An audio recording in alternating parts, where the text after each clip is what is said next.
एक सहाबी हज़रत हुदैफा बिन यमान एक अजमी मुल्क में जाते हैं, अरब का मुल्क नहीं, अजमी मुल्क में जाते हैं।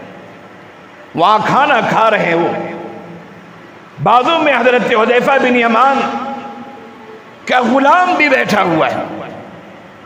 उनके हाथों से लुकमा गिर जाता है, उस लुकमे को उठाकर गंदगी पोंछकर वो मुंह में डालना चाहते हैं। बाजू में बैठा हुआ गुलाम वो अपनी केहनी से सहाबी रसूल को इशारा करता है, ये क्या कर रहे हैं, ये हमारे लोग नहीं हैं, ये अजम है, पैसे वाले हैं, मालो दौलत वाले हैं, रख रखाव वाले हैं, आराइश वाले हैं, ज़ेबाइश वाले हैं, दुनिया के बड़े लोग क्या कहेंगे।